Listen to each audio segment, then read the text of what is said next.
വറഹ്മത്തുള്ളാഹി വബറകാതുഹു. കേരളക്കരയിൽ ജാതി മത ഭേദമെന്ന് എല്ലാവർക്കും അറിയുന്ന ഒരു സൂഫി വര്യനാണല്ലോ മഹാനായ CM വലിയുല്ലാഹി ഖദ്ദസല്ലാഹു സിർറഹുൽ അസീസ്.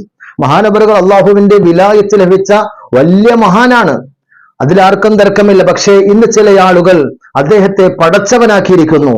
CM വലിയുള്ള ആരെന്ന് ചോദിച്ചാൽ അവർക്ക് പറയാനുള്ള ഉത്തരം പടച്ചവനാണത്രേ. ആരാ അവർക്ക് ഇങ്ങനെ പറയാൻ അധികാരം കൊടുത്തത്?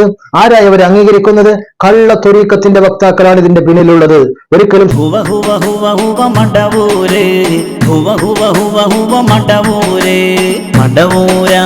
പടച്ചോനാണോ ചോദിച്ചവനോടി ചൊല്ലേ, അതെ അതെ അതെ മടവൂരാണ് ഞങ്ങളെ പടച്ചോനറിയണേ, ഞങ്ങളെ പടച്ചോനറിയണേ. മുസ്ലിമീങ്ങൾ അംഗീകാരം നൽകില്ല, അമുസ്ലിമീങ്ങൾ നൽകില്ല. പിന്നെ ഇവരെന്തിനാണ് ഇങ്ങനെ കോപ്പ് കൂട്ടുന്നത്?